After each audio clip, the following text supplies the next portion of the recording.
ini bermanfaat, bisa diserap dengan baik dan berkah. Berdoa mulai.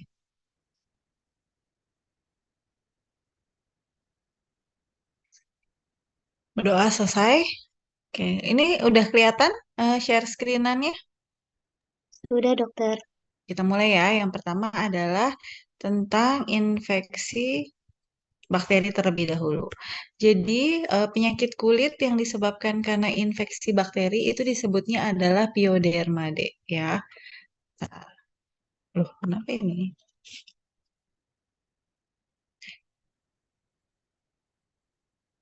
Oke.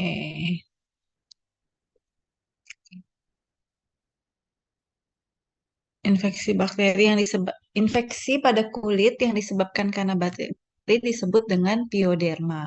Jadi semua penyakit kulit yang penyebabnya bakteri, mau itu Staphylococcus, mau itu Streptococcus, nanti tergantung ya, itu disebut dengan pioderma.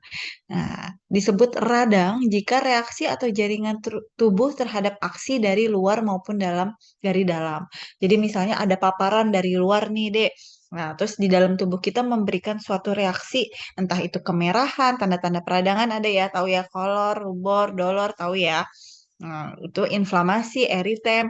Nah, itu bila ada tanda-tanda peradangan berarti ada reaksi nih dari tubuh kita terhadap sesuatu benda asing. Benda asing ini bisa dari luar terpaparnya ataupun dari dalam tubuh sendiri. Misalnya kalau dari dalam tuh ada batuk pilek ya, di mana disebabkan karena bakterinya misalnya Staphylococcus atau Streptococcus. Nah, itu terjadi reaksi peradangan.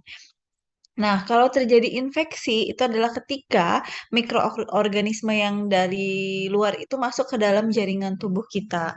Lalu dia berkembang dan merusak jaringan di sekitar. Misal, ada bisul ya, misalnya bisul nih. Awalnya itu kan karena paparan dari luar, misalnya kulit kita udah terbuka atau ada infeksi atau ada erosi, misalnya dari garukan kecil aja.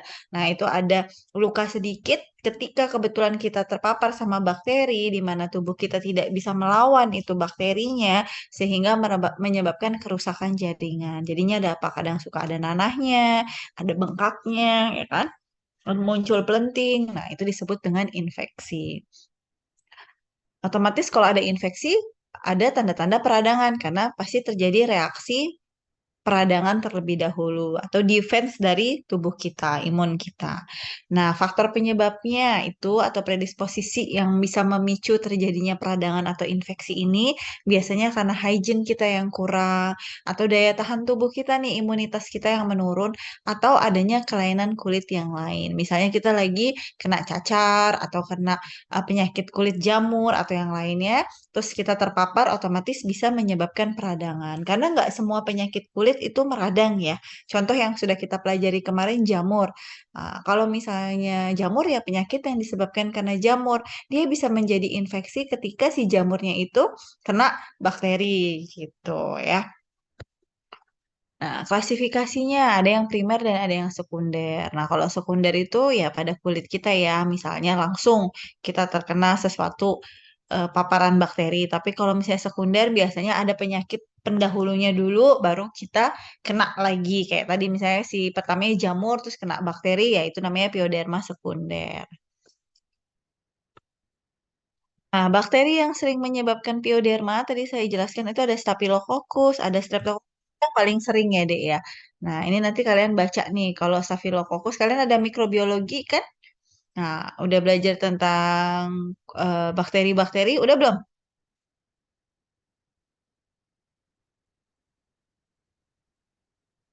Sudah, Udah? dok. Hah? Udah ya? Udah apa belum? Sudah, dok.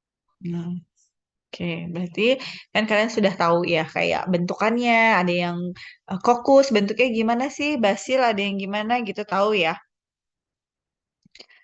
Oke, lanjut nggak? Lanjut dokter. Oke, nah, jadi udah tahu ya. Nah, nanti yang Staphylococcus itu ada yang bentuknya koloni, ada yang masuk lewat kulit. Nah, ini dari penyakit-penyakitnya nanti kita pelajari. Nah, kalau ini, kenapa sih dok kok bisa bakteri itu masuk ke dalam kulit gitu ya? Nah, tadi selain faktor predisposisi, kulit sendiri yang ini ya, yang kering dengan sifat kulit yang kering, terus dia asam lemak tak jenuh, dan sebum dan mempertahankan kulit. Ini punya fungsi untuk mempertahankan kulit biar bakteri nggak masuk. Tapi ketika tadi ada erosi, hygiene buruk, atau ada penyakit kulit lainnya, dia jadi lebih sensitif dan mudah terpapar. Dan contoh misalnya pada orang-orang dengan dermatitis atopi ya, atau alergi kulit. Kulitnya cenderung kering. Pada saat kulit kering itu gampang erosi deh, maksudnya kayak kulitnya mengelupas. Nah, kadang kulit yang mengelupas ini kadang ada mikrolesi, jadi luka-luka kecil yang nggak kelihatan. Nah, itu lebih mudah juga terpapar sama bakteri. Nah, ini penyakit-penyakit yang disebabkan karena bakteri. Ada impetigo sampai dengan hidradenitis. Nanti kita bahas ya. Nah, impetigo crustosa itu biasanya menyerang anak balita paling sering. Jadi pada usia dewasa berarti nggak bisa dok, bisa, tapi jarang. Jadi yang paling sering itu anak-anak. Terus dia mudah menular. Nah, habis itu dia tempat-tempatnya biasanya adalah predileksi tahu ya, adalah area-area yang sering terkenanya itu pada bagian kulit yang terbuka. Terus sekitar misalnya lubang hidung atau mulut, nah, pada area-area di dekat telinga itu juga bisa. Klinisnya ada gambaran pustul, krusta, dan ada bekas hiperpigmentasi. Nah, ini lagi-lagi UKK. Jadi kalian harus sangat menguasai UKK. Kalau kalian nggak menguasai UKK atau efloresensi ya nggak bisa ya. Karena semua kulit pasti anamnesis dan PF-nya itu dari inspeksi itu pasti melihat UKK untuk menyamakan persepsi dengan yang lainnya. Kalau impetigo crustosa ini penyebab bakterinya adalah Streptococcus. Kalian harus hati-hati deh. Kadang Staphylococcus dan Streptococcus ini kadang flora normal kan di manusia ya. Kalian tahu nggak flora normal artinya apa? Muka saya nggak muncul. Memang tinggal di kulit itu dok. Ya, jadi memang kuman itu atau bakteri tersebut ada di dalam tubuh. Dia menjadi patogen atau memberikan keluhan bila jumlahnya banyak, ya. Nah, jadi harus hati-hati. Nah, kenapa seringnya timbul pada anak-anak? Kadang anak-anak kan hygiene-nya kurang, apalagi kalau misalnya dia lagi batuk pilek, atau otomatis infeksi bakteri itu banyak. Dia grauk-grauk nih, gatel, dia megang-megang hidung, megang-megang dekat mulut. Nah, jadinya bertambah tuh ruam-ruam. Nah, gambarannya kayak gini. Ya, ini gambaran dari impetigo. Jadi sudah pasti ada krustanya, namanya aja impetigo crustosa ya. Jadi gambarannya kayak gitu. Oke, ini diagnosis bandingnya bisa dibaca. Yang berikutnya impetigo contagiosa, gambarannya juga seperti ini. Ini lampu ya. Jadi impetigo tuh kayak ini deh, kesundut rokok, tau nggak? Kan jadi kayak ada lepuhnya kan kalian tadi belajar kemarin tutorial udah belajar vesikobulosa kan. Nah, salah satu penyakit vesikobulosa bukan impetigo itu?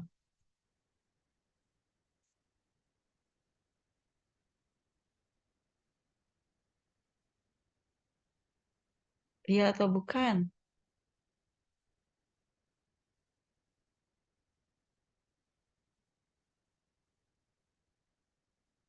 Ini nggak ada yang jawab nih dari segini banyak orang. Termasuk dok. Oke, lanjut ya. Jadi ya itu dia termasuk ya, impetigo itu termasuk ke dalam vesikobulosa. Oke, terus ini yang impetigo contagiosa bulosa. Biasanya pada neonatorum. Neonatorum tuh apa sih? Apa neonatorum atau apa? Neonatus tuh kayaknya berapa deh? Itu lo tinggal baca. Ya, biasanya pada bayi, klinisnya ada bula, lagi-lagi ini penyakit vesikobulosa juga. Isinya tidak penuh, ada hipopion. Hipopion itu bula kendor. Jadi kalau niup balon ya, terus habis itu kempes kan nggak bisa balik lagi seperti semula kan, kendor kan, tahu ya. Nah itu namanya hipopion, ya. Jadi bula yang udah kendor gitu. Jadi kayak ada gandul gitu. Eh, apa? Kayak gambaran bulanya dia kayak menggantung gitu, menggandul, menggantung. Nah, ini gambar gini.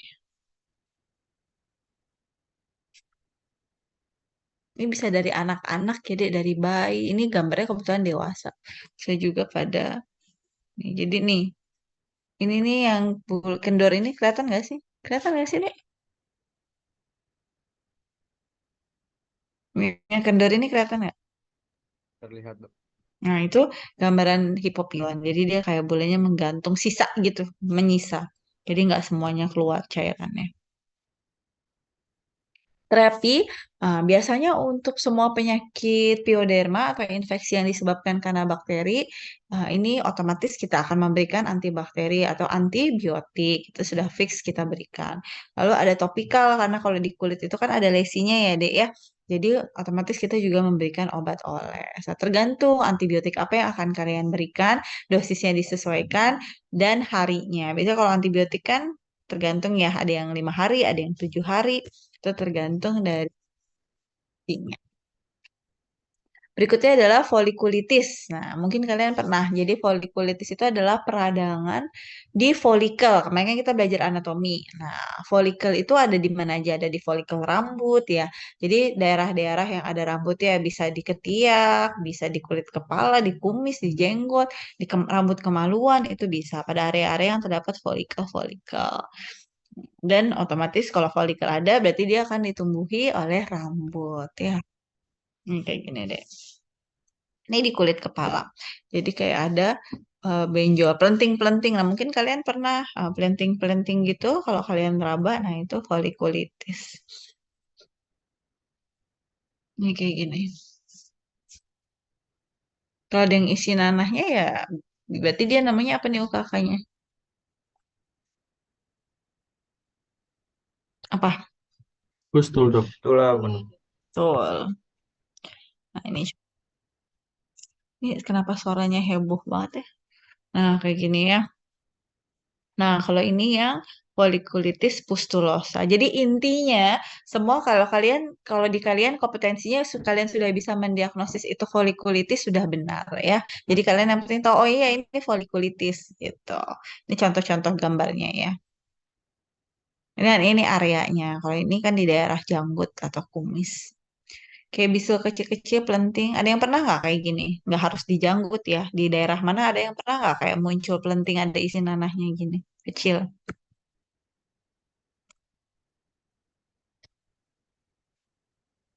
Berikutnya adalah, ada nggak? Saya bingung deh sama kalian deh. Ditanya nggak ada yang jawab. Ya udah, lanjut aja ya. Nanti kalau kalian mau tanya, ya silahkan. Furunkel ini adalah disebut juga bisul bahasa awamnya ya. Jadi furunkel ini gambarannya kayak gini. Tapi dia biasanya merupakan abses. Jadi banyak deh kadang isinya ya. Kayak gini nih tuh. Ini yang udah lebih dalam bisul. Kalau tadi kan folikulitis itu yang pustulosa hanya di permukaan ya. Jadi dia pecahnya cepat karena letaknya dia lebih superficial di atas. Terus kita kasih kadang topikal aja udah cukup. Tidak perlu tambahan yang oral. Nah, tapi kalau udah furunkel lebih dalam gini, nah ini udah sampai kayak gini ya. Itu biasanya kadang disertai dengan keluhan yang sangat nyeri, ya panas, kadang terus nyut-nyutan. Nah, itu kadang kita membutuhkan bantuan terapi oral, bisa antibiotik ataupun anti nyeri. Gitu.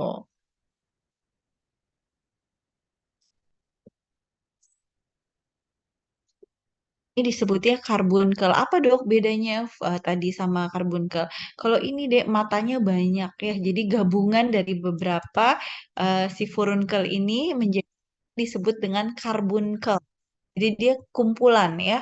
Nah, di sini kan kita lihat nih, ada anak matanya satu sini, sini, sini, sini jadi satu menyatu. Nah, itu disebut dengan karbunkel. Ini juga nih yang bawah ini ada, ini ada. Nah, lama-lama ini kan di bawah nih.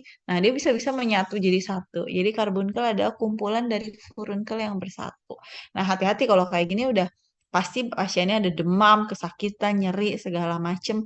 Nah, kalau kayak gini fix ya, harus dikasih tambahan anti nyeri dan antibiotik oral selain topikal juga dan yang paling penting adalah rawat luka. Jadi kalau kayak gini jangan dipegang-pegang terus misalnya dia kerjanya outdoor lagi atau dia kena keringat, terus pakai kemeja, kegesek, nah itu tambah memperberat. Jadi selain terapi farmakologi, non medikamentosnya juga kita kasih tahu bagaimana cara melakukan perawatan luka. Tuh, jangan sampai obat semua masuk, salep masuk, tapi nggak dirawat lukanya, nggak mandi-mandi tuh orang karena ketakutan ya sama aja bohong. Gitu ya. Berikutnya erisiplas. Nah, ini merupakan infeksi akut oleh Streptococcus. Nah, kelompok grup A Hemolyticus. Biasanya mengenai dermis ya, karena udah belajar lapisan kulit ya. Nanti deh yang agak sering sulit dibedakan adalah erisiplas dengan selulitis. Perbedaannya apa? Dua-duanya sama-sama ruam kemerahan. Hanya saja pada erisiplas ini batasnya tegas deh. Kalian bisa melihat kan batas antara ruam merah sama kulit sehat? Kelihatan nggak? Nah, itu ini kan batasnya nih. Yang bawah nih sehat, ini yang eritema. Nah, kalau selulitis dia tidak kelihatan batasnya. Jadi merahnya tuh nggak seterang si erisiplas ini. Jadi kalian kalau lihat nanti aslinya ketemu pasien, erisiplas tuh warnanya merah terang, terus batas antara kulit sehat sama yang peradangan itu jelas. Kalau selulitis tidak. Terus pada saat perabaan, dua-duanya teraba hangat. Jadi ini kalau kalian pegang ruam yang merahnya anget. Makanya kadang mereka suka bilang, dok, saya panas banget rasanya di bagian yang terkena nyeri, cenut-cenut itu sudah pasti karena sudah terjadi reaksi peradangan atau infeksi. Nah, kayak gini. Bila erisiplas ini tidak diobati segera, dia akan berlanjut menjadi selulitis dan bahkan bisa menjadi gangren ya. Hati-hati. Jadi memang perlu penanganan segera. Nah, apalagi kalau misalnya pasiennya ada gula, Dek. Kalau ada gula kan dia lebih cenderung lama ya sembuhnya untuk luka. Jadi kalian benar-benar harus melakukan perawatan lukanya harus bagus. Ini selulitis. Kalau selulitis yang atas ya, Dek, selulitis nih. Nah, kalau ini dia gabung ya, dia ada bulat traumatika, tapi ini kalian abaikan aja. Nih selulitis nih. Kalian bisa lihat kan ruam merah, tapi dia nggak semerah yang tadi, yang erisiplas. Kalau yang selulitis ini agak antara kulit sehat sama kulit yang kemerahannya nggak setegas batasnya kayak ini. Atau kayak yang sebelumnya. Nah, ini kan batasnya jelas banget. Ya, kelihatan nggak perbedaannya?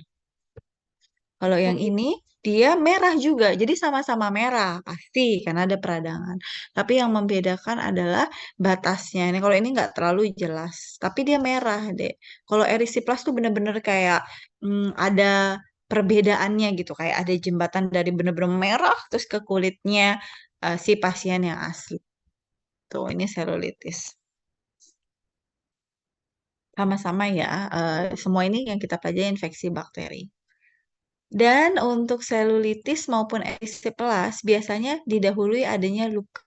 Nah, untuk area kaki nih kadang suka nggak ketemu deh lukanya. Ternyata tahu-tahu saya pernah dapat pasien adalah dari kuku. Nah, jadi ketutup sama kuku. Misalnya kuku suka dikorek-korek tuh kukunya, yang tepi-tepinya, yang kayak paronikia atau cantengan, atau cantengan ya. Nah, pas diperiksa kok nggak ada, tapi meradang dari mana dok? Saya nggak ada jatuh, nggak ada apa. Ternyata pas kita lihat-lihat dia ada infeksi di tepi kuku. Nah, itu juga bisa menjadi faktor resiko adanya infeksi. Jadi kalau misalnya kalian ketemu kasus-kasus pioderma, dicari sumber infeksinya. Ya, pasti ada, walaupun tidak terlihat pasti ada. Atau saya juga pernah dapat kasus unik. Nggak ada deh, bersih semua. Ternyata dari mana? Dari telapak kaki. Jadi telapak kakinya itu belah-belah. Tahu ya, pernah lihat telapak kaki yang belah-belah? Nah, bisa dari situ juga. Jadi ternyata udah lama, terus dia ngerasa perih, tapi dia nggak menyampaikan karena menurut dia itu sudah lama dia kakinya pecah-pecah atau belah-belah gitu. Tapi itu bisa terjadi. Terus pertanyaannya, dok, kenapa kakinya belah-belahnya atau pecah-pecah udah lama, terus infeksinya baru sekarang? Nah, itu bisa dipengaruhi mungkin pada saat itu dia pakai lagi jalan nggak pakai alas kaki, terus lagi kotor atau lagi lembab atau sepatunya kurang bersih dan yang pasti imunnya lagi turun sehingga harusnya bisa dilawan bakteri-bakteri tersebut dengan imunnya, tapi ternyata tidak bisa dilawan. Gitu ya. Jadi pola pikirnya seperti itu. Oke, ini ektima. Kalau ektima ini gambarannya kayak luka deh, tapi dia adalah kalau ini dicongkel deh, si lukanya ini dibuka, itu bentuknya kayak ada ulkusnya. Nah, Oh, nggak ada ternyata. Tapi kalian mendiagnosis ini sebagai pioderma saja sudah benar. Jadi khasnya itu kalau pas dibuka nih si ulkusnya ini ditutupi sama si krusta yang kering-kering koreng ini, dia cekung dalamnya. Cekung banget, itu khas banget. Biasanya pada anak-anak sering tuh yang atau nggak anak cowok yang suka main bola jatuh-jatuh tapi nggak cuci kaki pulang gitu ya. Misalnya kurang menjaga hygiene atau kebersihannya. Terus dok taunya gimana? Harus kita congkel dok krustanya ya? Enggak, kan ada yang udah kebuka nih kayak gini. Ini kalau dilihat itu dia dalamnya agak cekung. Ulkus tahu ya? Nah, erosi yang sampai ke bagian mana tuh? Kalian lihat lagi UKK-nya. Jadi dia celong-celong gitu. Dia dalam. Paling sering kalau yang suka jatuh naik sepeda atau main bola, nah itulah yang kurang dijaga kebersihannya. Nah, ini ada yang tahu nggak ini apa? Hidradenitis suppurativa. Jadi ini ada ini organ tubuh mana? Area tubuh mana nih? Di ketiak ya, jadi di ketek. Biasanya memang, nah ada orang-orang tertentu deh yang genetik memang gampang banget dan kadang mereka tuh datang dok, kenapa ya saya ngerasa keringat saya sangat berbau gitu. Nah itu biasanya pengaruhnya keringat itu aslinya nggak bau deh. Semua orang di dunia ini keringat itu nggak bau aslinya. Tapi jika bertemu dengan bakteri, itu baru menjadi bau. Nah, gimana cara ketemu bakteri? Ya kalian nggak mandi aja, wes ya keringetan lah, main bola terus nggak mandi ya itu pasti bakterinya ngumpul di situ. Nah, bakteri ngumpul tapi kan nggak selalu menjadi infeksi kan? Kenapa? Karena karena kulitnya lagi sehat. Tapi ketika ada garukan sedikit, nah bakteri bisa masuk ya, itu bisa menjadi peradangan atau infeksi. Jelas ya, jadi ya. Nanti baca. Oke. Kalau yang ini nanti di emergency deh. Bentar ya. Bentar.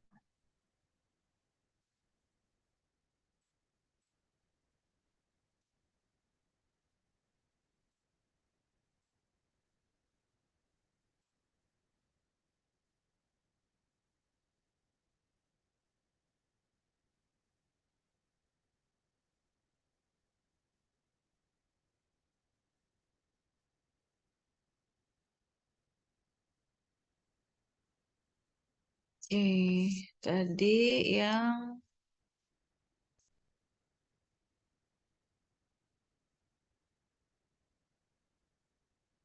kita lanjut yang ini. Intertrigo. Nah, kalau intertrigo ini, Dek, dia itu ntar yang itu ini ya, Dek. Itu di emergency. Lebih jelas. Nah, oke. Intertrigo ini sama infeksi, tapi dia biasanya lembab. Ini adalah di daerah mana? Intertrigo itu artinya intertriginosa. Intertriginosa adalah semua area tubuh yang ada lipatannya. Berarti mana aja tuh? Ketiak, selangkangan, lipatan tangan, ya, paha, yang apa? Betis, antara paha dan betis ya. Pokoknya di semua daerah-daerah yang lipatan itu bisa terjadi intertrigo infeksi. Jadi itu ada nanahnya. Biasanya kan apa sih deh kalau kayak gini deh? Gatel digaruk ya. Terus habis itu nggak mandi-mandi. Balik lagi hygiene pokoknya ya.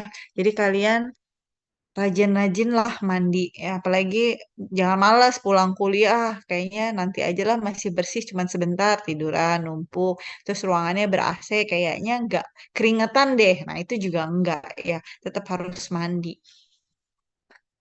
Nah ini lanjut eritrasma. Nah eritrasma ini khas banget nih deh. Nanti kalian kalau pakai wood lamp itu warnanya bagus coral red. Jadi kayak merah terang. Kalau kalian dapat penyakit ini, itu warnanya merah terang bagus di daerah sini. Mana ininya? Nah, eh, di daerah sini. Kelihatan nggak nih? Ini jamur atau bukan sih, Dek? Kalau kayak gini, menurut kalian?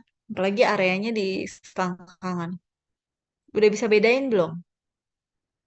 Kalau jamur itu biasanya saya tebel deh tepinya. Kalau ini kan hampir nyata. Nih, ini nyatu. Ini benar-benar tebel kalau jamur. Terus kalau di woodland, pada Tinea cruris itu nggak ada gambaran pendarahan merah terang. Tapi kalau punyanya si Erythrasma ini nanti kalian lihat pakai woodland, gambarnya kayak lampu merah nyala terang gitu. Karena si kumannya atau si Corynebacterium minutissimum ini dia memberikan gambaran warna merah terang. Merah kayak apa ya? Merah bata gitulah, merah terang. Nanti kalian bisa lihat. Berikutnya adalah pitet keratolisis. Nah, ini pernah lihat kaki kayak gini bolong-bolong gitu. Nah, itu namanya pitet keratolitis. Dan ini bau deh ya, bau banget. Jadi kalau kalian punya teman yang kakinya bau ya coba suruh dicek. Jangan-jangan punya si kuman ini, mikrokokus ini ya. Nah, udah kayak gini, biasanya kenanya gimana? Ya udah pasti sepatu kehujanan, kaos kaki nggak diganti sebulan sekali, ya nggak dicuci lagi, pakai lagi. Nah, ya udah alas kakinya kotor, nah bisa sampai kayak gini nih. Ini kalau yang bagian ini nih, Dek. Nih, ini sampai pecah-pecah gini nih. Kelihatan nggak ini saya zoom? Kelihatan. Terlihat, Lihat, Dok. Dok. Jadi dia bolong-bolong, makanya namanya pitted. Pit keratolisis. Jadi kalau dilihat tuh bolong-bolong gitu. Nah, kalau kalian yang punya takut apa tuh takut sama yang bolong-bolong apa namanya, Dek? Apa sih? Hipofobia, Dok. Nah, ya itu kalau melihat ini pasti kalian akan merinding. Baru dilihat, belum dicium ya, pingsan bisa-bisa karena ini baunya khas banget ya, bakteri. Oke, itu untuk yang infeksi bakteri. Ada yang mau nanya nggak yang infeksi bakteri? Izin bertanya, Dok. Eh, Tadi yang sebelumnya kan ada yang ketek agak yang warna merah itu, Dok. Nah, itu bisa, tadi kan katanya karena eh, keringetan terus nggak mandi gitu, Dok. Nah, kalau misalkan mana? Yang karena mana? dia suka, Yang mana, Dek? yang tadi sebelum terakhir tadi, Dok, ada yang Oh, ketek warna ini merah itu. apa? Eritrasma. Iya, Dok. Kenapa? Itu bisa nggak misalkan salah satunya karena dia tuh suka cukur ke, bulu ketiak atau enggak suka kayak waxing gitu dok. Jadi dia Hmm. masuk itu kotoran. Oke, kalau cukur bulu ketiak biasanya seringnya folikulitis deh ya. Jadi kayak peradangan setempat aja. Tapi kalau misalnya sampai eritrasma yang merah terang enggak sih. Kecuali ketemu bakteri penyebabnya si Corynebacterium tadi, Minutissimum tadi. Tapi kalau enggak itu jarang. Biasanya jadinya folikulitis kayak apa? Bisul kecil atau kayak ada pelenting isi nanahnya gitu. Banyak sih deh pasien-pasien, apalagi kalau perempuan ya, misalnya habis mens, terus dia pakai pembalut. Nah, kadang kan mengiritasi tuh. Kadang kalau misalnya udah seharian gak ganti keringetan kan pasti gatel, apalagi kalau ada yang alergi sama bahan pembalut. Itu kadang digaruk nggak sengaja, jadinya bisa folikulitis kayak perih muncul kayak pelenting-pelenting gitu. Nah, itu biasanya cukup topikal. Tapi kalau sampai eritrasma ya harus ketemu si bakteri itu. Kalau nggak ketemu bakteri itu ya nggak terjadi eritrasma. Makasih dok. Ya, ada lagi? Kita lanjut dulu ya. Kalau ada yang mau tanya lagi boleh.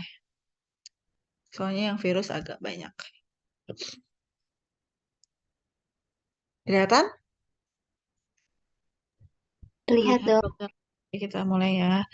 Nah, yang berikutnya adalah infeksi virus pada kulit. Nah, infeksi virus pada kulit ini virus sendiri itu ada teman-temannya atau ada keluarganya atau ada strainnya. Ada yang herpes viridae, papova, pox, Paramyxoviridae, retro. Nah, ini kelompok atau keluarga-keluarga ini pun menyebabkan penyakit yang berbeda-beda. Yang kita pelajari di tutorial itu kan tentang apa? Herpes zoster ya kemarin ya.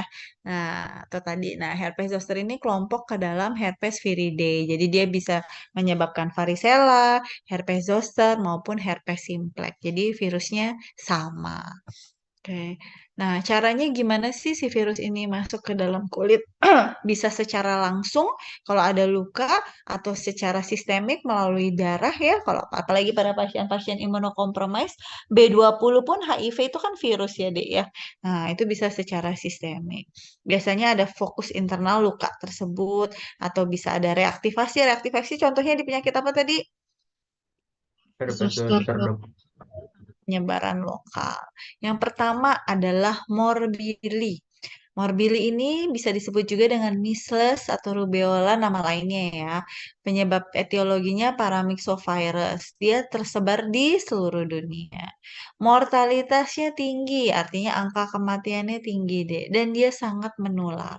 Apalagi kalau kenanya anak-anak. Gejalanya sudah pasti kalau segala penyakit virus itu biasanya rata-rata ada prodromal. Prodromal itu apa sih? Ada demam, lemah, lesu, letih, ya, tidak nafsu makan, lelah. Nah, itu. Untuk si si morbili ini selain demamnya tinggi sekali sampai 40,5 bisa ya, dia ada malaise, lemah, letih lesu, konjungtivitis, matanya merah dan ada batuk. Rata-rata semua penyakit virus itu ada demam. COVID pun itu kan virus kan? Nah, itu juga keluhannya ada demam tinggi ya. Bedanya bedanya sama bakteri itu demamnya bakteri bisa tinggi, tapi dia biasanya perlahan deh. Karena dia pelan-pelan ya kan tubuhnya merespon segala macam. Tapi kalau virus itu biasanya demamnya khasnya mendadak tinggi. Nggak ada angin, nggak ada hujan, tiba-tiba dia demam tinggi gitu. Nah, tanda patognomoniknya, patognomonik itu tanda khas ya artinya ya. Ada koplik spot biasanya pada area mukosa bukal di mulut di dekat pipi ya. Di mulut dalam daerah pipi itu ada koplik spot. Warnanya dia kayak putih-putih gitu, tapi bukan sariawan ya. Jadi kayak ada ruam putih gitu. Dan dia biasanya muncul 1 sampai 2 hari sebelum ruam kemerahannya muncul. Jadi biasanya demam tinggi, terus nanti setelah 4 hari muncul tuh deh ruam-ruamnya. Nah, ruamnya dimulai dari area kepala. Ini yang kemarin saya sempat bahas. Nanti kalau kalian ketemu pasien, munculnya di mana pada saat anamnesis. Kalau datang ke kalian udah penuh, kalian bisa tanya tuh, dari mana Pak? Dari wajah atau dari badan dulu, baru menyebar ke wajah atau dari wajah menyebar ke badan. Nah, itu juga bisa membantu kalian dalam melakukan anamnesis. Oke, nah ini koplik spot. Kelihatan nggak? Ini yang saya panahin. Jadi kayak titik-titik putih gitu. Dan areanya pasti di bukal ya, nggak mungkin di bibir. Jadi pasti areanya di pipi, entah itu pipi kanan ataupun pipi kiri. Nah, ini gambaran rasnya jadi kayak hampir rata semua tubuh kalau orang kayak suka bilang tampak ya dok, tampak. Nah, pernah denger ya, tampak. Nah, kalau orang awam tuh sering ngomongnya gitu. Jadi benar-benar rata deh merahnya. Terus bengkak, demam, nah kayak gini. Tapi biasanya dari daerah wajah dulu, makanya di area wajah telinga itu lebih penuh biasanya dibandingkan di area badan. Karena pertama kali muncul adalah di area wajah. Ini bisa dibaca sendiri ya kalau untuk diagnosis banding, pemeriksaannya biasanya pakai serologis, IgM, IgG, semua virus biasanya gitu. Pas kemarin COVID baru-baru juga kita kan pakainya IgM dan IgG ya, sebelum ada si PCR. Karena itu strain atau imunoglobulin yang dipunya sama si apa virus ini gitu.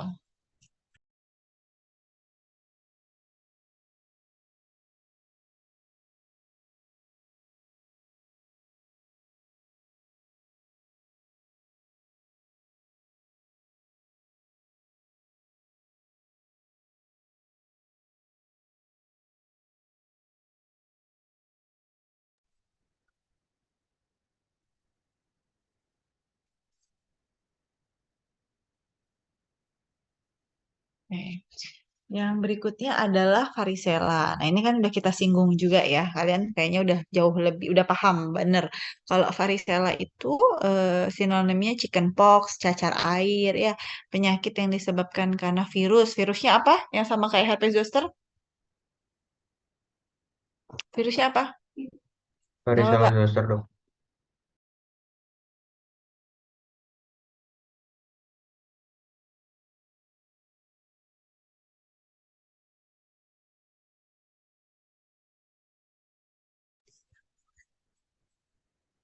Iya betul. Jadi itu bila orang baru pertama kali terkena itu serangannya disebutnya varicella.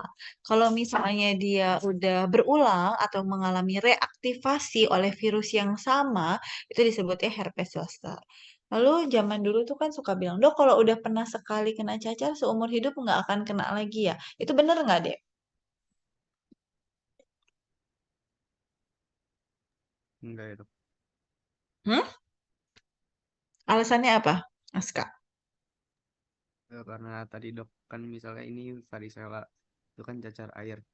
Terus misalnya dia waktu-waktu terkena lagi eh, disebutnya herpes zoster tapi namanya bukan apa ya nama penyakitnya beda dok. Kalau varicella sendiri bisa terkena lebih dari sekali nggak?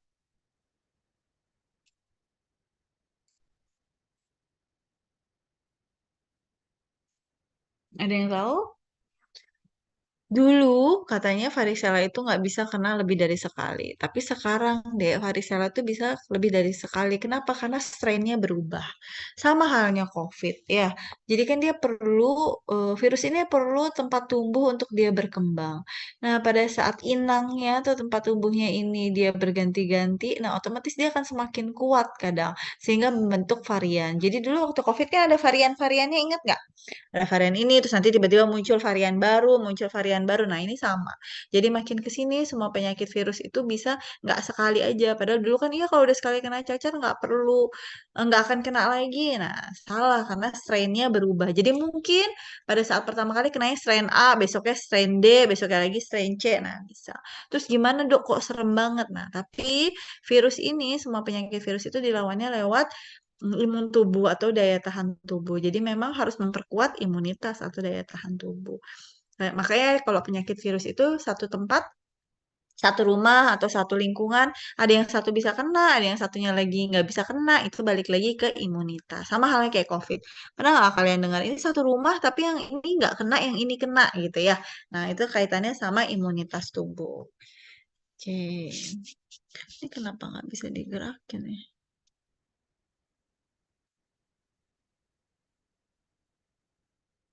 Bisa sekarang. Oke, tadi etiologinya ya udah disebut ya. Nah, lalu penamaannya juga tadi udah kita jelaskan. Kalau primer itu biasanya menyebabkan varicella pada saat terjadi reaktivasi menjadi herpes. Ini patogenesisnya kalian udah bisa pasti ya kan tadi udah bahas di tutorial yang kelompok lain juga udah tahu dari pertama kali masuk kemana, kemana. Nah ini gejala klinis untuk varicella. Jadi varicella ini masa inkubasinya 14 atau 15 hari deh, atau bisa 1 bulan. Artinya apa dok? Jadi kalau misalnya di lingkungan keluarga kamu ada yang kena, bisa jadi orang lain baru tertular setelah 14 hari. Atau bisa juga 21 hari, atau bisa juga sebulan. Kaitannya sama imun. Jadi memang kita ini, sekitar kita ini memang bertemu dengan virus-virus dan bakteri-bakteri.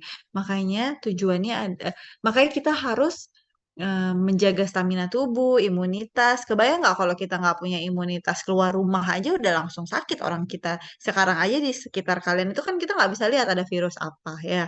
Makanya itulah pentingnya menjaga kebersihan. Makanya kebersihan adalah sebagian dari apa? Iman. Nah, ini sebenarnya semua udah dituliskan, udah dijelaskan di dalam Islam. Jadi sekarang kita sebagai mahasiswa kedokteran, oh ternyata ini ya ada alasannya, ternyata ini ya gitu. Padahal sebenarnya sudah ditulis dan dijelaskan. Makanya di dalam Al-Quran itu selalu ada arti yang bagi orang-orang yang mau berpikir, bagi orang-orang yang beriman, bagi ini. Nah itu bagi yang mau membaca juga, nah semakin bisa gitu. Nah, ini untuk nah ini gambarannya. Khasnya vesikel. Vesikel itu apa? Pelenting berisi air. Khasnya si varicella itu dasarnya eritem deh atau kemerahan. Kadang mereka istilahnya adalah teardrops aperian. Jadi kayak tetesan air mata gitu. Jadi yang merah itu bukan vesikelnya ya, Dek, tapi dasarnya. Jadi kulitnya sudah merah, baru di atas dasar kulit yang eritem itu muncul si vesikel. Jelas ya? Nah, kayak gini ya. Ada yang pernah kena cacar di sini? Kalian udah ada? Belum ada. Belum ada. Ada yang belum. Ada yang udah? Sudah dok. Nah, dan hati-hati karena kadang cacar ini yang bikin PR itu adalah bekasnya setelah kalian utik-utik ya. Nah, itu ada scar, scar cacar biasanya.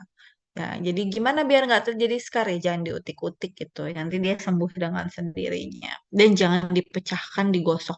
Kalau kena cacar boleh mandi nggak deh?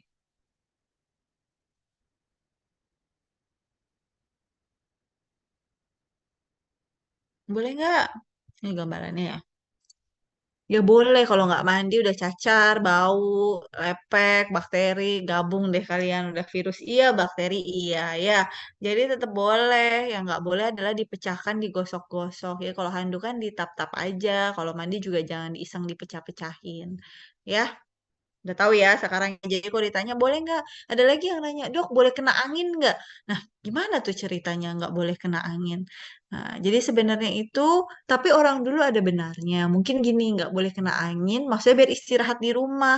Karena semua penyakit virus itu membaik dengan imun. Jadi kalau dia jalan-jalan kena angin, ya imunnya ibaratnya lagi kurang baik, jadi lebih gampang terinfeksi. Mungkin gitu ya analoginya ya. Tapi kalau dikatakan nggak boleh kena angin, nggak boleh kena air, itu salah.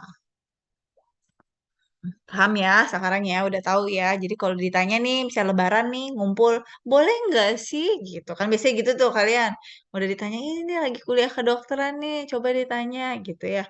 Nah, kalian sekarang udah bisa memberikan ilmu yang bermanfaat. Jangan sesat, iya jangan mandi, nanti tambah luas. Nah, ya sekarang udah tahu ya. Nah, ini apa diagnosis banding. Kalau diagnosis banding kalian bisa baca sendiri lah. Ini apa, Dek?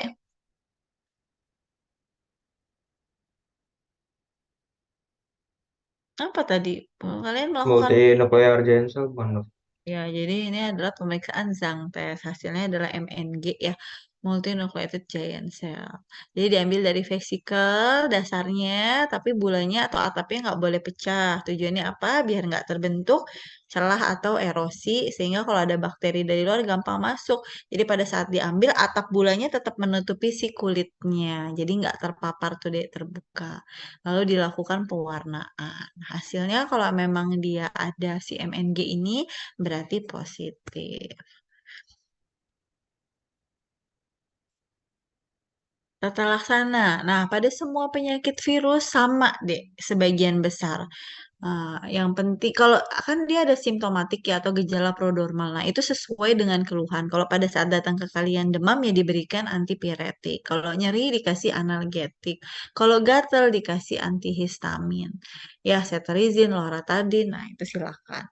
Nah, yang menjadi penyebabnya tergantung dari virusnya. Kalau virusnya adalah si varicella zoster, itu varicella atau herpes zoster atau herpes simplex, itu kita kasih asiklovir, valasiklovir, ya terapinya ya. Tuh, kan udah kalian pelajari kan di tutorial. Dosisnya berapa? Terus gimana dalam penulisan resep? Kayak kemarin yang nanya, dok, kalau misalnya itu kan 5 kali 800. Terus sediaannya ada berapa? Kalian harus hafal. Ada 200 sama 400. Berarti kalau yang 200 kita ngasihnya sehari minum berapa kali? Ya jangan, itu namanya ngerjain pasien. Pasien udah sakit, kalian suruh minum obat segitu banyak. Nah, cari yang sediaannya mendekati dengan dosisnya. Kalau yang 800, misalnya 5 kali 800, berarti kalian kasih yang sediaannya 400. 5 kali sekali minum 2 tablet. Kalau kalian kasih yang 200, berarti sekali minum berapa? 4 tablet. Pingsan habis itu dia tiap 4 jam kalian suruh minum. Belum obat-obat yang lain. Kalau dia ada demam, ada nyeri ya. Jadi berikan sesuai dengan kebutuhan si pasien. Dan kalian belajar etika kan? Etikal di udah belum kuliahnya. Etik kedokteran udah. Nah, itu kan pasti kalian tahu tuh yang nggak boleh menyakiti atau memberatkan segala macam harus dulukan apa yang darurat dulu. Nah, yang kayak gitu-gitu. Ini terapinya nih deh pada anak-anak, pada dewasa. Kalau pada pasien imunokompromis, misalnya B20, dosisnya pun berbeda nih. Bisa dikasih, bedanya adalah lama pemberiannya. Misalnya dia cacarnya lumayan berat, sedang keberat, kita bisa tambah si antivirusnya sampai 10 hari. Gitu. Atau misalnya yang berat banget ya rawat inap ya, karena kondisinya pun udah melemah kan kalau pasien-pasien imunokompromis imunnya udah turun ya. Nah, apalagi B20 tuh harus memang benar-benar sulit ya, karena mau diterapi ini, dia imunnya ini drop, diterapi ini imunnya drop. Nah, itu makanya kalian harus menjaga pergaulan. Ya, yang cewek sukanya yang cowok, cowok sukanya sama cewek, jangan sesama ya, tapi nanti gitu. Jelas ya, Dek? Nah, herpes zoster udah bisa ya. Ah, kan udah dapet tutorialnya. Herpes zoster ada yang mau ditanya nggak? Nggak usah saya jelasin nih gambarannya nih. Ini yang atas ini apa nih herpes zoster apa? Kalau dilihat dari klasifikasinya di daerah situ.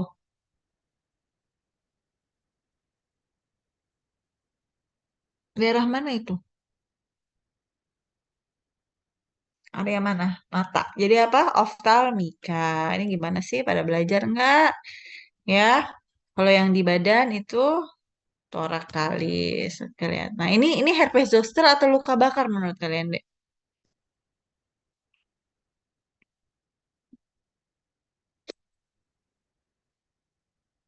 Hmm? Apa? Herpes zoster, Dok. Ya, jadi dia bentuknya bergerombol, vesikel, dan sesuai dermatom. Dermatom apa sih, Dok? Nah, inilah dermatom.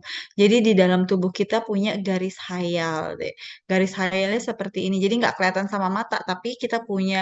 Contohnya apa? Kalian lihat aja di jari tangan kalian ada sidik jari, ada garis-garis halus atau garis hayal. Jadi kalau misalnya kenanya di kaki tuh di bawah, bentukannya sesuai kayak gitu tuh, deh, dermatom. Jadi melingkar ke belakang, naik ke atas. Ya, herpes zoster ini virusnya itu akan mengenai sesuai dengan dermatom. Jadi dia nggak mungkin ke sisi tubuh sebelahnya, kecuali pasien imunokompromis. Tapi kalau pasien lazimnya dia hanya kena satu sisi, entah itu kanan atau kiri dan sesuai dermatom. Jadi nggak mungkin dari tangan terus tiba-tiba di kaki juga ada, ya. Kecuali pasien imunokompromis catatannya. Kalau pasien normal, ya sesuai dermatom, berarti di lengan tangan bisa gini ya dia melingkar ke belakang gini sesuai dengan dermatom. Makanya yang di kaki ini dia melingkar dari sini. Nah, ini juga sesuai dengan dermatom. Nggak kelihatan pointernya. Gitu. Nah, ini dermatom.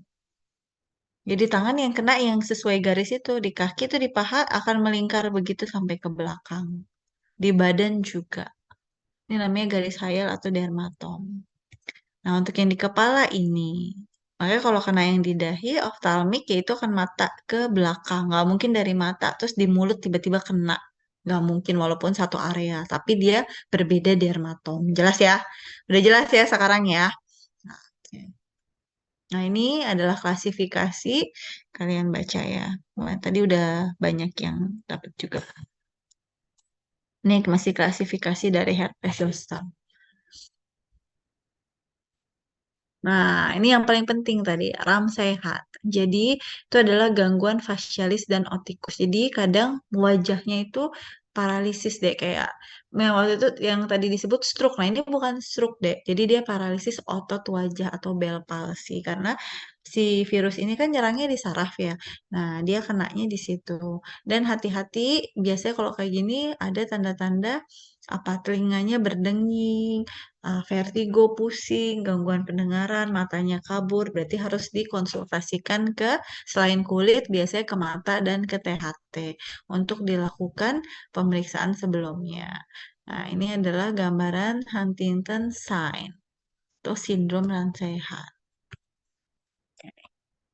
Ini tadi pemeriksaannya ya, udah kita bahas. Nah, mana sih? Pada pada herpes zoster yang paling dikhawatirkan atau yang menjadi PR itu adalah PHN atau NPH, post herpetic neuralgia atau neuralgia pasca herpetic. Jadi rasa nyeri yang timbul padahal kadang bekas lesi atau pelenting-pelenting tadi yang bergerombol itu udah bersih. Jadi kita harus jaga-jaga. Pada saat ada pasien datang ke kalian, herpes zoster usianya kira-kira di atas 40 tahun, kita harus memikirkan kemungkinan pasca sembuh si herpes itu akan ada PHN ya atau nyeri. Gimana caranya? Ya berarti kita berikan pencegahan biasanya. Pencegahannya bisa dengan memberikan obat-obatan analgetik itu sudah pasti. Biasanya adalah kortikosteroid. Nah, kalau ada Ramsay Hunt syndrome atau dia usianya di atas 40 tahun sebagai pencegahan terjadinya rasa nyeri yang akan benar-benar berlebihan atau apa kemarin saya jelaskan tuh di tutorial tuh allodynia. Jadi kadang kena angin duduk aja rasanya dia sampai sakitnya luar biasa deh kayak ditusuk-tusuk. Padahal kalau kita ngeliat kayak apaan sih cuman duduk aja tiba-tiba dia nangis padahal dia kena angin dikit itu nyerinya luar biasa. Emang senyeri itu.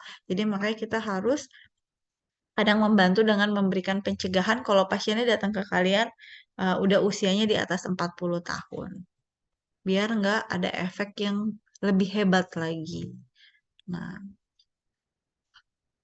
ini terapinya ya, 5 kali 800, asiklovir, valasiklovir, famsiklovir. Nah, bagus mana sih dok? Semuanya sama baiknya. Yang membedakan harganya deh. Kalau valasiklovir itu bisa sampai sejutaan ya dek ya. Kalau asiklovir murah, paling 20 ribuan. Nah, kalau ya paling gitu. Jadi kalian kan ada, terus kapan kita kasih? Terserah. Ada orang-orang yang minum 5 kali sehari itu gak kuat, nggak mau. Ada yang misalnya dia punya uang lebih, dia mau yang 3 kali ya kalian berikan valasiklovir. Tapi kalau baiknya sama aja. Karena masih sama-sama antivirus. Jelas ya? Jadi, nah kayak gimana sih dok kok kita bisa tahu kita kasihnya ini baca ya. Jadi kalian nanti semakin kalian membaca, semakin kalian tahu mana sih yang lebih tepat. Ini sama-sama antivirus nih. Terus kita mau kasih yang mana? Ini sama-sama antipiretik nih. Ada paracetamol, ada ibuprofen. Kita mau kasih yang mana nih? Atau antihistamin, cetirizine, loratadine, CTM kasih yang mana? Nah, itu dari banyaknya kalian membaca karena tiap individu berbeda reaksinya dan makanya kenapa dokter itu disebut dengan seni yaitu nggak salah kalian kasih paracetamol atau ibuprofen. Siapa yang mau nyalahin wong itu benar-benar antipiretik, tapi lebih tepat di kasus apa? Nah, itu harus kalian tahu. Misalnya ada orangnya saya alergi paracetamol, Dok. Kalian kasih paracetamol ya salah, karena ada opsi lain. Ya, atau misalnya sudah saya pekerja dok, kalian kasihnya CTM suruh minumnya pagi ya teler. Ya, jadi kalian harus tahu indikasi dan kontraindikasi pemberiannya. Berikutnya herpes simplex. Nah, herpes simplex ini sama ya, dia penyebabnya virus ada dua, tipe 1 dan tipe 2. Tipe 1 itu dari pusar ke atas, tipe 2 itu dari pusar ke bawah atau ke genital ya. Nah, ini perbedaannya nanti kalian baca sendiri. Saya ke gambar ya. Gambaran kulitnya sama, pasti lepuh segala macam. Nah, ini untuk yang tipe 1. Jadi bentukannya kayak sariawan, banyak di bibir ya. Kalau kita lakukan pemeriksaan ini adalah HSP 1. Jadi bentuknya sariawan gini. Sama yang di bagian kemaluan juga sama. Tapi ini HSP 2. Dan lagi-lagi ini nyeri kesakitan dan ditularkan melalui hubungan seksual untuk yang di kemaluan. Kalau diperiksa dia HSP, herpes simplex tipe 2. Mungkin nggak deh herpes simplex 2 kita temuin di mulut? Tidak dok. Oh, dok. Hah? Tidak, dok. Tidak, harusnya tidak. Tapi sekarang banyak yang kita temukan. Kenapa? Karena banyak melakukan oral seks. Padahal jelas-jelas di dalam Al-Quran tidak boleh. Nah, lagi-lagi nih, Dek. Oh, ternyata udah dijelasin ya. Cara-cara melakukan hubungan suami istri yang benar itu seperti apa. Tujuannya apa ya? Biar nggak kena penyakit ini. Ternyata setelah itu ditemukanlah penyakit-penyakit ini. Dan makin ke sini terjadi banyak penyimpangan yang harusnya nggak ketemu malah ketemu. Karena apa? Penyimpangan seksual melakukan oral seks atau misalnya anal seks ya. Yang laki-laki sama laki-laki, lubangnya kan melewat mana? Anus. Padahal anus apa? Tempatnya kotoran. Tempatnya kotoran tetap dicari. Itu yang salah siapa kalau kayak gitu? Manusianya. Apalagi sudah dikasih tahu ya. Dan penyakitnya luar biasa. Jadi kalau ada yang datang ke kalian, dok, saya habis buang air kecil di kloset umum terus tiba-tiba kayak gini, bener atau enggak? Bohong. Berarti kalian jangan mau ditipu-tipu, ya. Kalian tanya, nah sebelum buang air kecil itu habis hubungan seks sama siapa atau apa? Kayak waktu itu saya dapat kasus, iya dok, saya waktu itu saya nggak tahu dok, tiba-tiba bangun tidur muncul kayak gini dok. Nah, percaya nggak kalian? Pertanyaan selanjutnya dari saya, tidurnya sama siapa Pak? Sama siapa Bu? Gitu ya. Jadi kalian harus tahu gunanya apa. Jadi kalian gak dibohongin, diarahin tuh sama pasiennya. Oh iya iya ini karena klosetnya kotor atau karena spraynya. Ya, nggak bisa ya karena kalian dokternya. Jelas ya? Tahu ya?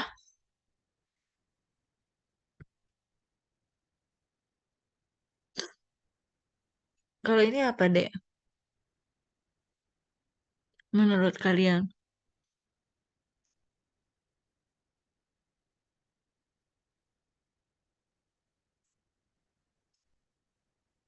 Apa? Varicella, herpes, zoster, atau herpes simplex? Herpes simplex, Dok. Nah, herpes simplex. Karena setempat ya, kalau zoster itu sesuai sama der. Dermatom. Pinter tuh dah. Nah, ini mah baca aja lah kalau ini. Ini tadi apa? Herpes simplex. Simplex. Kalau herpes simplex tuh khas deh, dia nggak vesikel ya, tapi kayak sariawan. Jadi kalau misalnya pasien tuh suka datangnya, dok, saya kok kayak ada sariawan di kemaluan ya. Nah, itu kalian mungkin berpikir tentang si herpes simplex. Ini juga herpes simplex ya.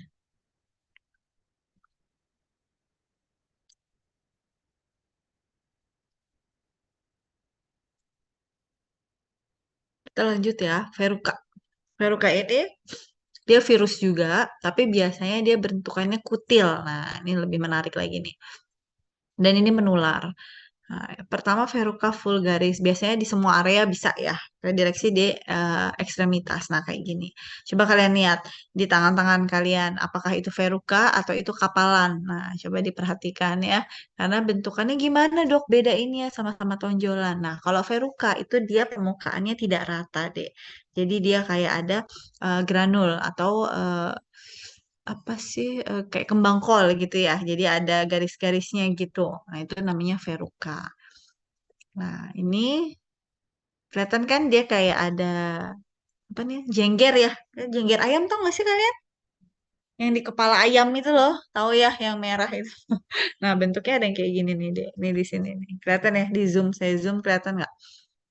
Jadi dia kayak ada jari-jari. Nah, ya kan dia gini-gini ya. Nah, itu bentukannya kalau memudah kalian untuk mengingat. Jadi kalau Verruca itu dia nggak permukaannya nggak datar. Walaupun ada yang plana, itu istilahnya datar, tapi dia tetap ada teksturnya, bertekstur.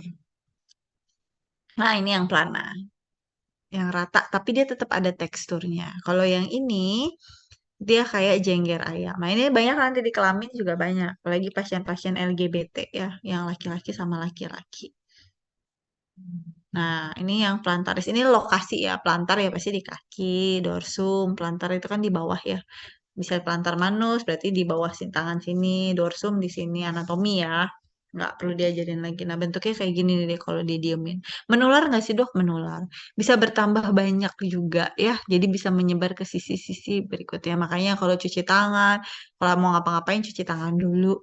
Jangan buru-buru langsung main caplok aja atau pegang apa ya, apalagi di tempat-tempat umum kan kita nggak tahu, lagi-lagi virus tidak terlihat oleh mata, makanya kita sebegitu dilindungi ya sebenarnya sama Allah, cuma kadang suka nggak sadar.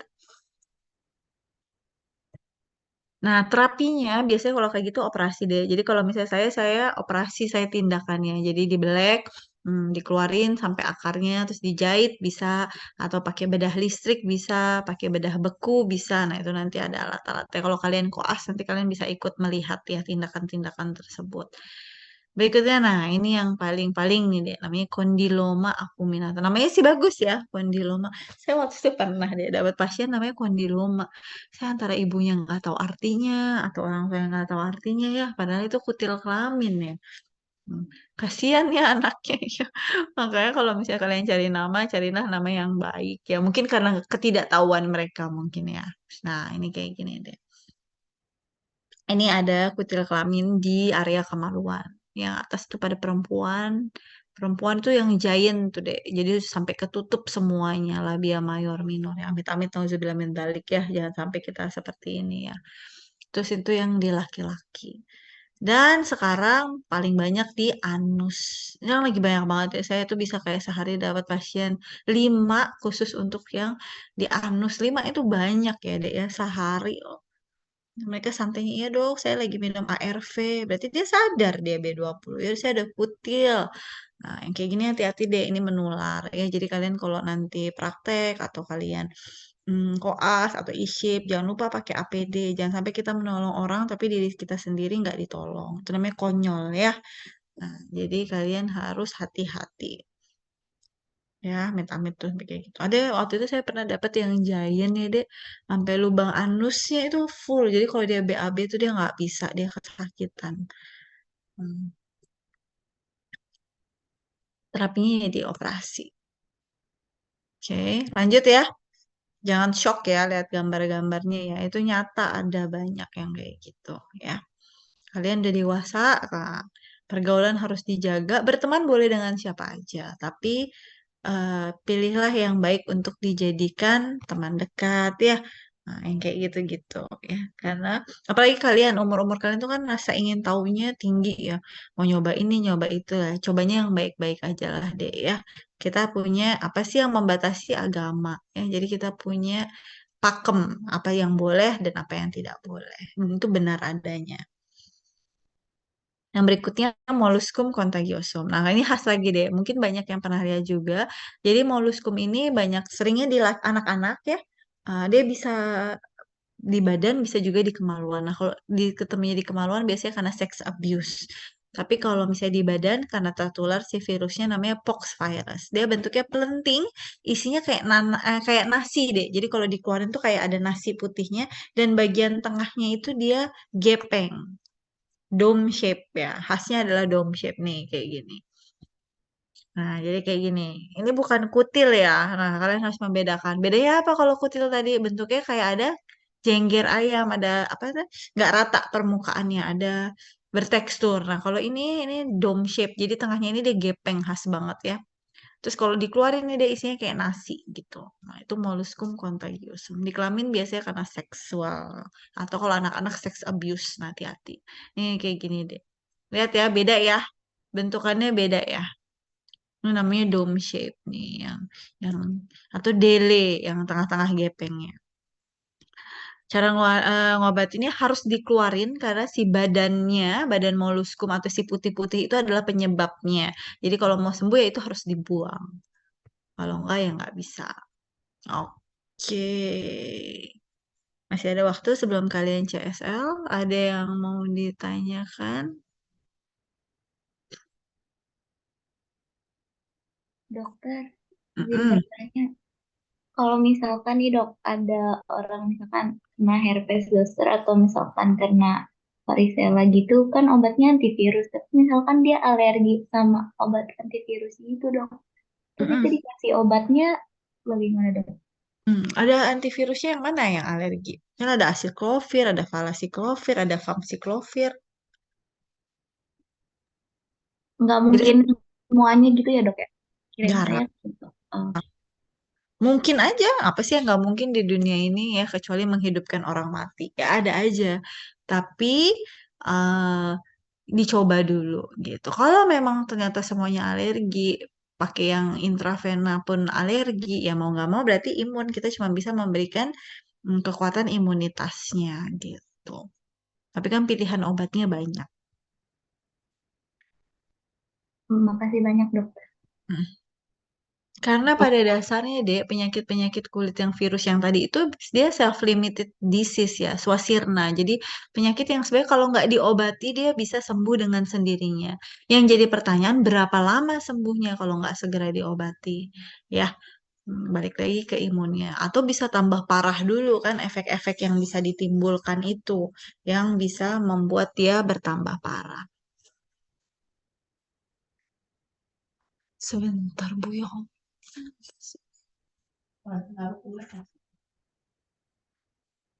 Dokter, izin bertanya. Eh, Iya, iya, ayo. ini dok, itu kan tadi yang Harvest Zoster itu kan kan kalau kita untuk kayak kena virus atau kena bakteri itu kan kita harus memperhatikan untuk pemberian kortikosteroidnya kan dok. Kan kortikosteroid itu bisa menekan imunitas ya dok.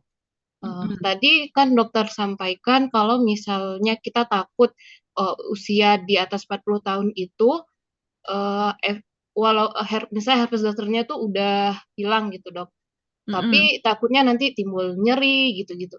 Itu kan mm-mm. dikasih eh, untuk mencegahnya kita kasih kortikosteroid gitu kan dok. Itu kapan dikasihnya dok? Apakah kan sedangkan herpes zoster sendiri itu reaktivasi dari virusnya itu dok, begitu. Ketika imun tubuh turun gitu. Jadi Mm-mm. gimana ya dok? Jadi pertanyaannya gimana tuh maksudnya? Maksudnya pemberian pemberian steroidnya. ya dok.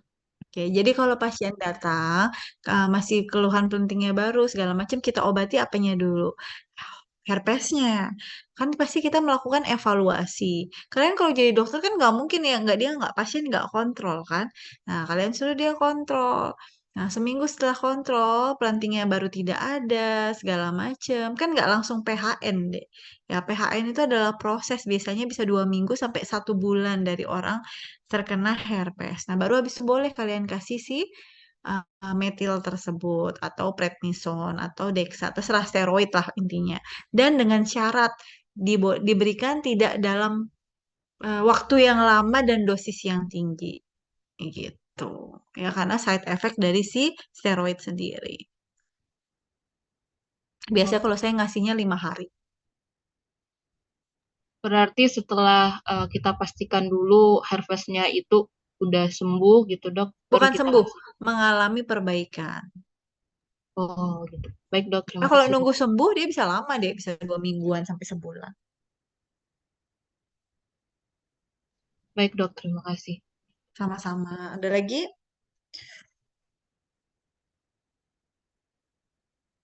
Cukup? Dok, Hmm. boleh bertanya dok? Tadi kan di herpes zoster ada namanya sindrom Ramsay-Hunt ya dok. Itu Mm-mm. apakah memang kalau herpes zoster itu sudah pasti ada sindrom Ramsay-Hunt-nya atau enggak? Enggak. Enggak, jadi tergantung area yang terkena. Biasanya kita harus jaga-jaga hati-hati sindrom Ramsay-Hunt kalau kita lihat pentingnya di area mata ke arah telinga, area wajah.